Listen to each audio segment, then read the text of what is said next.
Que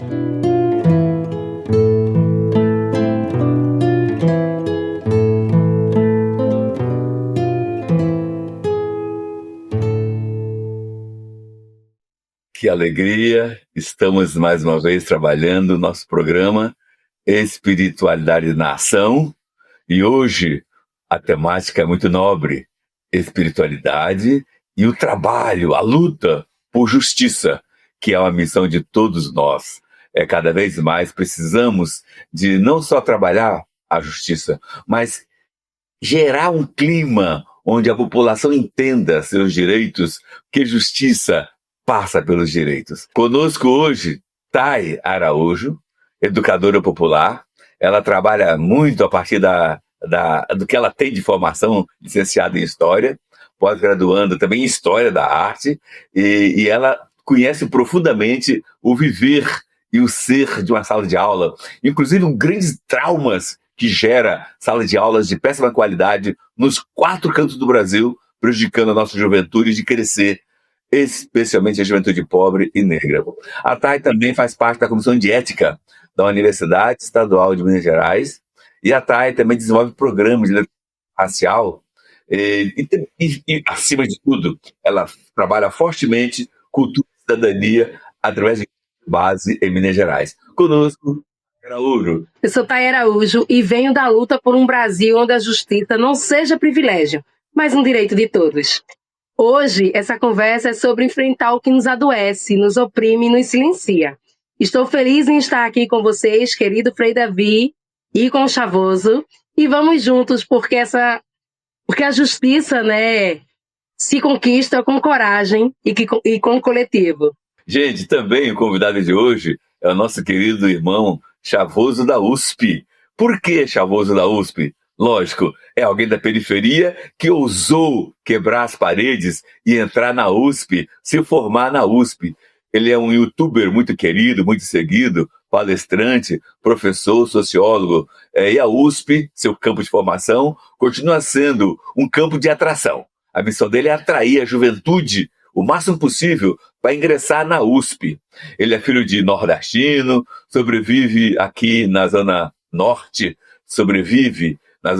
no sentido de enfrentar todas as intempéries aqui em São Paulo. Quando estudante de Ciências Sociais na USP, ganhou popularidade nas redes sociais ao promover debates críticos sobre desigualdade, sobre despertar da consciência dos grandes da USP para com a periferia. Ter um olhar de respeito e de integração da periferia, bem como trabalhou muito a periferia, despertando-a para as questões políticas. Chavoso, se apresente e dá um oi para o nosso povo. Salve, Frei, salve, Thay, salve para todo mundo que está aí acompanhando a gente. Muito obrigado aí pelo convite, é uma satisfação enorme para mim estar aqui hoje para conversar com vocês sobre todos esses assuntos aí muito importantes. Chavoso, meu irmão, você tem consciência que a relação entre justiça e as periferias é complexa. Ela desenvolve muitos desafios, uma vez que o acesso à justiça formal e a garantia dos seus direitos, a maioria das vezes, não chega ao nosso povão, especialmente periferia.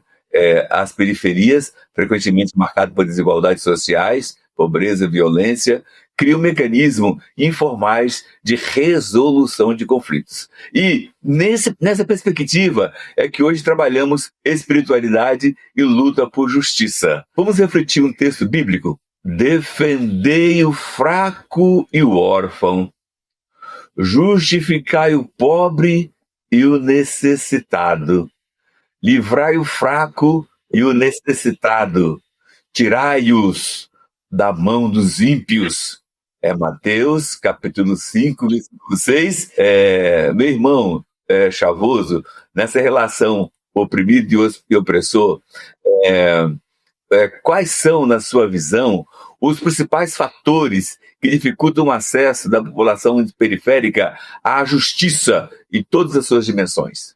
Isso é um problema estrutural, no sentido de que vem desde a estrutura, desde a raiz do nosso sistema de justiça e da nossa sociedade, de um modo geral, como ela está organizada, de como ela está dividida entre classes, entre ricos e pobres, e burgueses e trabalhadores, e como o Estado ele é burguês, a justiça ela é burguesa, isso tá desde a sua origem aparelhado por essa classe. É isso, é um sistema feito para beneficiar os mais ricos, para garantir que eles vão ter o domínio sobre a gente, que eles vão ter o controle sobre o território, que a gente não pode fazer nada para isso, a gente não pode ameaçar esse poder deles, porque se a gente ameaça de alguma forma, por exemplo, fazendo uma ocupação de uma terra ou de um prédio abandonado, imediatamente a justiça vai estar lá para mandar a reintegração de posse ser feita. Como eu disse, essa questão de não existir acesso à justiça para nós é intencional, é estrutural, não é uma falha dentro do sistema, é o sistema agindo exatamente da forma como ele foi programado para agir. E eu posso citar até um exemplo de ocupação, processo de um ex-prefeito de Guarulhos que processou por calúnia. A acusação dele foi calúnia e injúria, né? Porque eu fiz críticas políticas a ele e à gestão dele por ter fechado uma empresa na qual minha mãe trabalhava como faxineira, exatamente, a ProGuaru, e aí 5 mil trabalhadores foram da minha mãe, e por fazer essas críticas eu sofro esse processo, né? E aí eu fui condenado na primeira instância no começo desse ano, e logo mais eu vou ter audiência aí no Tribunal de Justiça de segunda instância. Desde as primeiras audiências eu já vi como que estavam todos ali juntos contra mim, digamos assim, né? Então, desde o próprio prefeito até a juíza, o promotor do Ministério Público, parece que todos eles já estavam alinhados ali e preparados para me condenar, né? Então, tentavam me induzir ali a aceitar o acordo para que o processo não seguisse, faziam meio que ameaças assim subliminares, né? Dizendo que eu sou muito novo para perder meu réu primário e coisas nesse sentido. Então, ali para mim já ficou muito claro que, enfim, como eu disse, estavam todos contra mim, que a justiça não está ali para agir ao meu favor, para agir ao nosso favor, mas para agir a favor de pessoas que são poderosas, né, como é o caso desse ex-prefeito. Chavoso, fala pra gente, o que representa ocupar uma universidade como a USP, sendo um jovem de periferia, e como essa conquista se transforma em ferramenta e luta coletiva? Eu acho que para nós, assim, pessoas de periferia em geral, principalmente mais jovens, entrar em universidades já é uma coisa muito grande, uma conquista muito grande, né? Mas quando a gente fala das universidades públicas, principalmente, e acima de tudo a USP, é uma coisa muito significativa, é uma conquista muito grande, né? Porque, contraditoriamente, as universidades públicas, elas são justamente as mais inacessíveis no nosso país. São aquelas que mais foram feitas para as pessoas mais ricas. Muita gente acha que a universidade pública foi feita para nós e então, enfim, a gente deveria estar lá dentro e tal. E, de fato, a gente precisa estar lá dentro, mas ela não foi feita para nós. Entrar lá dentro é um ato de contrariar a lógica desse sistema e de como as coisas foram feitas, foram organizadas, foram arquitetadas aí pelas classes dominantes. Então, desde que ela foi fundada em 1934, o governador de São Paulo, na época, que vai assinar o decreto ali de fundação dela, ele vai escrever lá que essa universidade teria como objetivo formar as classes dirigentes do nosso país.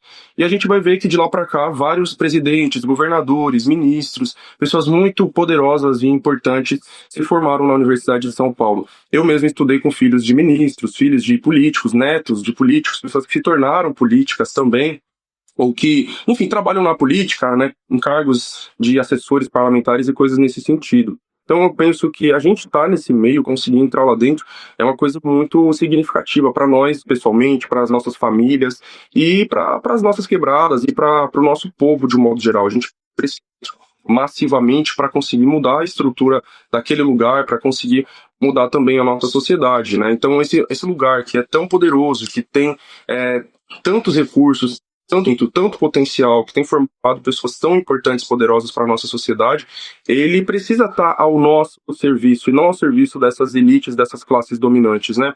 E ainda conectando isso com o meu processo lá do prefeito, eu só consegui ter uma advogada particular para me defender por causa da USP, né? Tipo, não por causa da instituição em si, mas por estar lá dentro, né? Então, amigos meus da faculdade de Direito me indicaram uma advogada que era formada lá para me defender. Daí hoje é ela quem me defende, né? Senão eu estaria, na época, né, dependendo da defensoria pública, por exemplo, que é extremamente importante, mas que também é bastante limitada, né? Infelizmente, a gente ter um advogado particular, no caso, acaba, sim, fazendo com que a gente tenha mais atenção para o nosso caso e maiores possibilidades de conseguir se defender e até, talvez, de ser inocentado. Isso eu só consegui mesmo por estar dentro da universidade. Meu irmão Chavoso, que bom saber que você é um cara compromissado com o povo da periferia, como todos nós. Você tem consciência que em 2024 A polícia brasileira matou 3.247 pessoas, 17 pessoas por dia. Uma das polícias mais violentas do Brasil é a polícia do Estado de São Paulo. A polícia do Estado de São Paulo, que deveria proteger a todos nós, pobres e ricos, ela protege os ricos e nos olha para nós afro-brasileiros e nós pobres como ameaça aos ricos. Isso é uma deturpação do papel da polícia. A polícia de São Paulo, sozinha, mata mais do que todas as polícias do estado dos Estados Unidos. Então, todos os Estados Unidos junto mata menos pessoas do que a polícia do estado de São Paulo. Na sua opinião, como homem que vem e sofre junto à dor do nosso povo, qual seria a estratégia para nós botarmos em conjunto e com eficiência e com possível eficiência, na verdade, né? Enfrentar essa estrutura de extermínio e defender nossa juventude? Então, em primeiro lugar, a gente precisa entender por que isso acontece e qual que realmente é o papel da polícia. E nesse ponto eu vou respeitosamente discordar do senhor. Isso não é uma deturpação do papel da polícia. Isso é a polícia agindo exatamente para o que ela foi programada. Então a polícia militar, principalmente, que é a que mais mata, né, entre todas, ela surge exatamente com essa função. É com a função de proteger as elites, proteger os mais ricos e atacar os mais pobres, matar a população negra. E, né, tendo em vista que essa polícia surge durante a escravidão ainda. Então, falando da polícia militar a nível, Brasil, de um modo geral, né? Ela vai ser criada no Rio de Janeiro em 1809, assim que a família real portuguesa chega aqui no Brasil. A Polícia Militar de São Paulo, se eu não me engano, ela é fundada em 1831 ou 1830, em algum desses 2 anos. Quando ela é fundada, ou seja, ainda durante a escravidão, o primeiro nome dela é Milícia Bandeirante. Então ela já surge homenageando os bandeirantes, essas figuras históricas grotescas que são os portugueses, os colonizadores que invadiam os territórios indígenas, destruíam as aldeias, caçavam pessoas negras e pessoas indígenas. E ela é fundada pelo primeiro governador do estado de São Paulo, na época chamado presidente, né, de São Paulo, que era o coronel Rafael Tobias de Aguiar, um fazendeiro, um escravocrata, um senhor de engenho, que hoje leva o seu nome na Rota, a tropa de elite da Polícia Militar de São Paulo, né? Rota Rondas Ostensivas Tobias de Aguiar. Então, hoje, essa tropa de elite da Polícia Militar de São Paulo, que é a mais letal, que é a que mais mata, Tobias de Aguiar, dizia abertamente que torturava os seus escravos, seus escravizados, na verdade, né? Tem uma carta dele, onde ele falava pro Luiz Gama, que ele meio que convidava o Luiz Gama para ir até a sua fazenda, ver ele torturando os seus escravizados. Então esse homem é o responsável por criar a Polícia Militar do Estado de São Paulo e até hoje ele é homenageado pela Rota. Então, enfim, esse é um ponto. A partir dos anos 1820 vai se extinguir o cargo de capitão do mato, que era aquele negro escravizado, que era um funcionário privado, um escravizado privado de um senhor de engenho que tinha a função de ir caçar e capturar e depois castigar outros negros que fugiam da escravidão. E esse papel vai ficar a cargo da Polícia Militar. No caso do Rio de Janeiro, a partir dos anos 1820 e depois no restante do Brasil também. Ou seja, a Polícia Militar é literalmente uma herdeira dos capitães do mato. Enfim, eu falo tudo isso para a gente conseguir entender de fato que tudo isso que acontece não é por desvio de conduta ou qualquer coisa do tipo, mas é a instituição agindo exatamente para a função para qual ela foi criada, tá ligado? Tudo isso que a polícia militar faz, essa quantidade imensa de mortes, e mortes principalmente de pessoas negras, mas também a violência contra povos indígenas, como a gente tem visto muito lá no sul da Bahia, por exemplo, ou no Mato Grosso do Sul, em outros estados, tudo isso é a polícia militar fazendo exatamente, cumprindo exatamente com a função dela. Então acho que esse é o primeiro ponto para a gente conseguir mudar as coisas, é entender o que está acontecendo, porque acho que a maior dificuldade para conseguir mudar as coisas é justamente quando a gente parte de explicações equivocadas, né? Então, quando a gente pensa, por exemplo, que são, como eu disse, desvios de conduta, ou como as pessoas dizem, são algumas maçãs podres, e coisas nesse sentido, a gente não entende qual que é o real problema. Então, o problema ele é esse, ele é estrutural, ele é histórico, e ele tem essas raízes na escravidão. E, voltando em coisas que a gente já falou hoje, essa desigualdade de classes dentro da nossa sociedade. Dentro de uma sociedade capitalista, dentro de uma sociedade de classes, a elite, a burguesia, a classe dominante, ela precisa ter o controle sobre a população e um controle, inclusive, através da violência, para que esse povo nunca se levante, nunca tente tomar o poder. Então já era assim lá no Brasil colônia, essa burguesia continua precisando que o povo não se levante e não tome o poder. Então, para tudo que a gente precisar mudar na nossa sociedade, inclusive essa questão da violência policial, a gente depende muito da organização da população. Então é da conscientização do povo e da organização do povo, para que esse povo faça, por exemplo, a sua autodefesa, entenda que a nossa defesa, a nossa segurança não vai vir desse Estado colonial, racista, capitalista, não vai vir de nenhuma instituição desse Estado, inclusive das suas polícias, mas só o próprio povo organizado pode conseguir se defender e pode conseguir defender os seus territórios e pode conseguir também combater essas elites e essas instituições e construir uma outra sociedade. Claro que enquanto a gente não chega nessa outra sociedade, mudanças dentro dessa sociedade são necessárias também, mas a gente tem que entender que elas são limitadas. Mas mudanças como, por exemplo, a implementação de câmeras nas fardas dos policiais, a gente tem visto que tem sido uma medida bastante importante, então a gente precisa se organizar e lutar por isso, pela expansão dessa política de câmeras nas fardas, câmeras que gravam imagem, áudio, que não possam ser desligadas, que gravem o tempo inteiro, dentre outras coisas, outras reformas que a gente pode e precisa lutar. A gente precisa pautar, por exemplo, o fim da justiça militar. Por que ainda existe uma justiça especial para os militares, para os policiais militares, né? Isso é outra coisa que contribui muito com essa impunidade. Questão midiática também. A mídia, ela é muito responsável para que a população naturalize todo esse genocídio, né? Quando jornais como Balanço Geral, Brasil Urgente, Cidade Alerta estão dizendo para a população que a polícia tem mesmo que matar, porque se matou é bandido, o bandido tem que morrer e coisas nesse sentido, tá fazendo com que o próprio povo aplauda a sua morte. Então esse tipo de programa precisa ser proibido ou bastante limitado, como aconteceu no Uruguai, por exemplo. O ex-presidente Pepe Mujica fez isso por lá.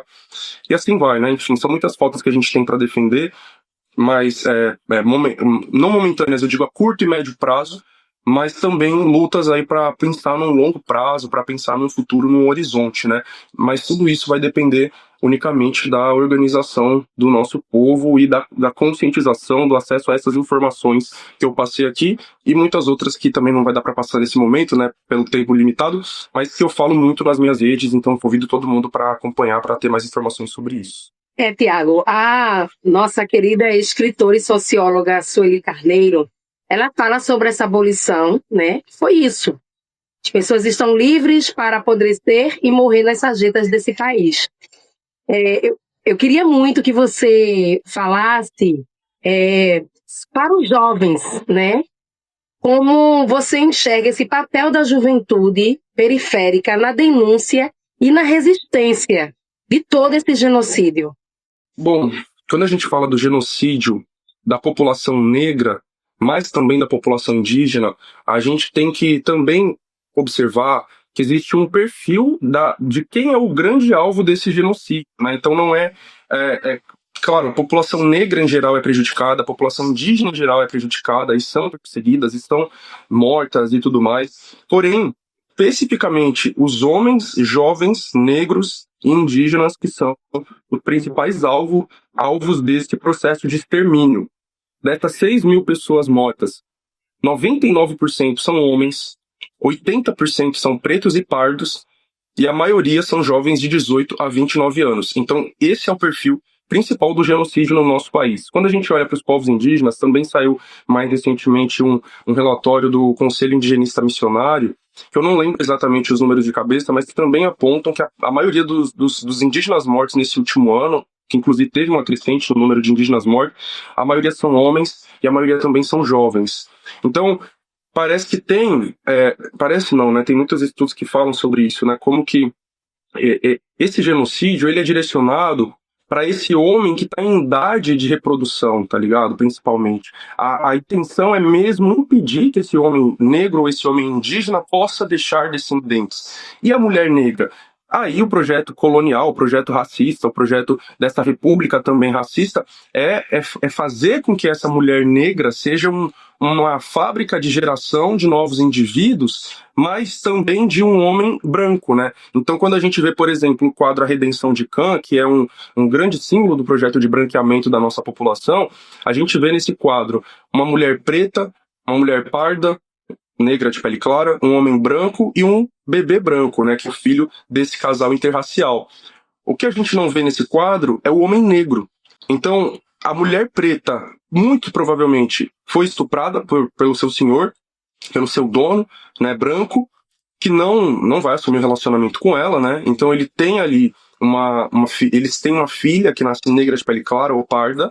Essa mulher vai ter um filho com um homem branco, e aí esse filho nasce branco e a família foi embranquecida. E onde que está o homem negro nesse quadro, nessa pintura? Ele não aparece porque o projeto de Brasil, seja o Brasil Império ou o Brasil Colônia, não inclui esse homem. Esse homem ele tem que estar sendo morto ou preso, encarcerado, né?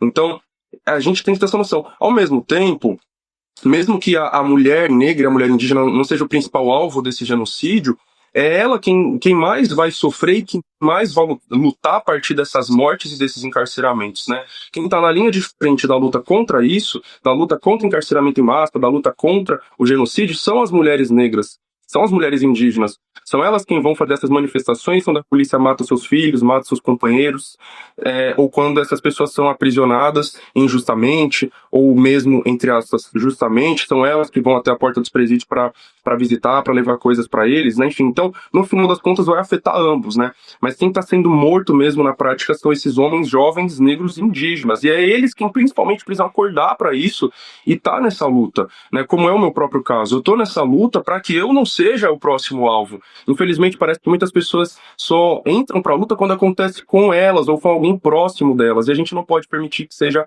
assim. Por isso que eu estou sempre falando, principalmente para a juventude, para essa juventude negra, periférica, indígena também, mais recentemente estou tendo mais contato com ela e conseguindo e tentando, né, fazer essa organização, essa luta, trazer essas pessoas para a luta organizada, somar com esses movimentos de mães que já existem, por exemplo. Mas enfim, né, isso aqui que eu falei tudo foi mais no sentido da luta contra o genocídio, a violência policial e o encarceramento em massa. Mas a juventude ela tem um papel muito importante em todas as lutas, em todos os processos de transformação da sociedade. Estamos no programa Espiritualidade na Ação.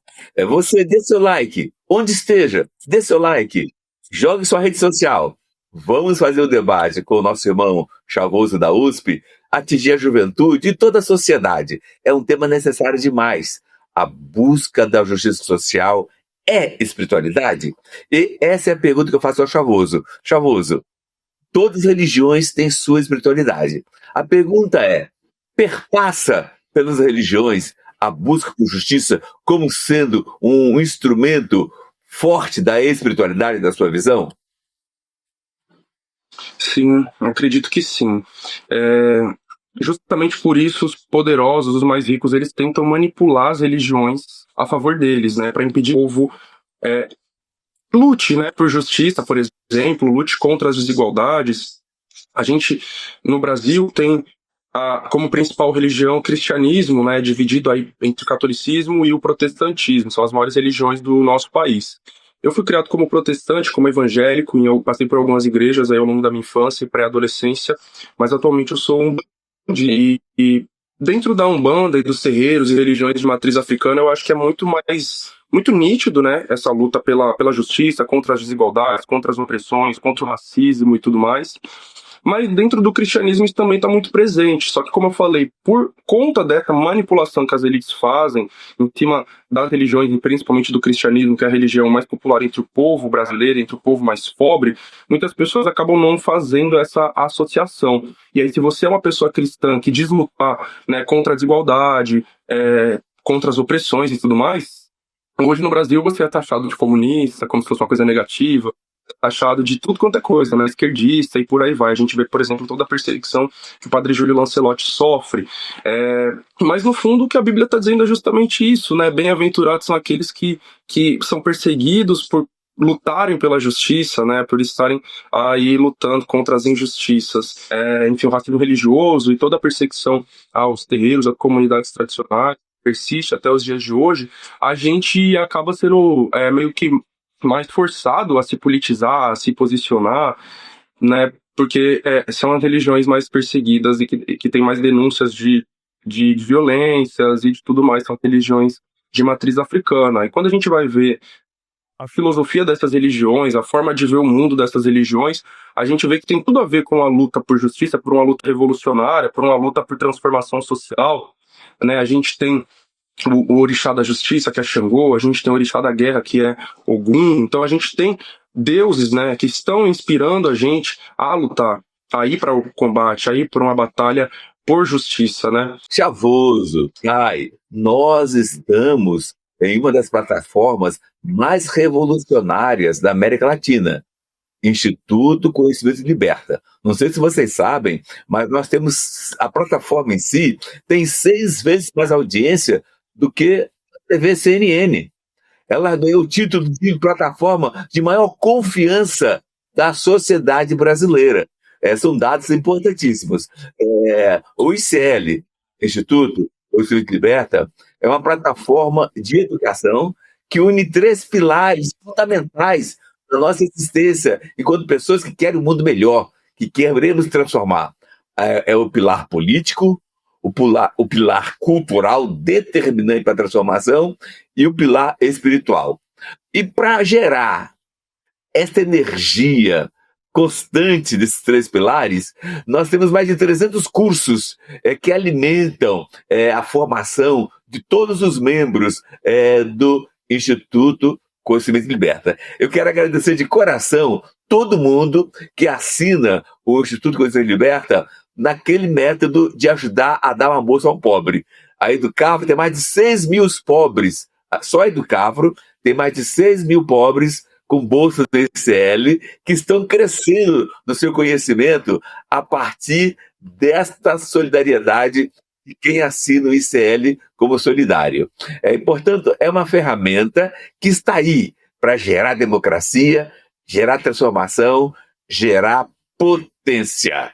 Nessa linha, o nosso horário está estourando, mas eu gostaria de que a Thaí, que hoje está conosco, a última etapa dela, dessa primeira etapa, que desse uma mensagem final, Thaí, e depois o nosso querido Chavoso da USP desse uma mensagem final.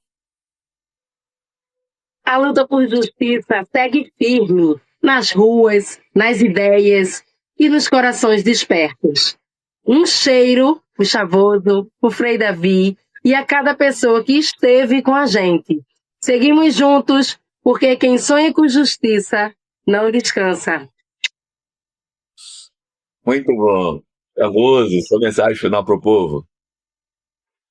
Bom, primeiro agradecer a Thay, ao Frei, por essa conversa, né, por esse espaço. Foi um prazer para mim estar aqui com vocês, a conversa foi muito boa.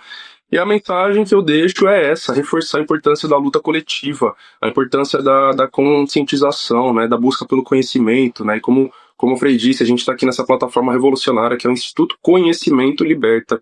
Então, essa ideia de que o conhecimento liberta, que inclusive é uma ideia que é bíblica também, né, de conhecereis a verdade vos libertará, isso é a pura verdade. A gente precisa ir atrás do conhecimento, atrás da verdade, compreender a história do nosso país, a história da formação de tudo isso, dessa sociedade, das suas instituições, e se juntar com outras pessoas que estão na mesma sintonia que a gente, que estão entendendo as coisas como a gente, que estão lutando pelas mesmas coisas que a gente está lutando, porque é assim que a gente vai transformar tudo.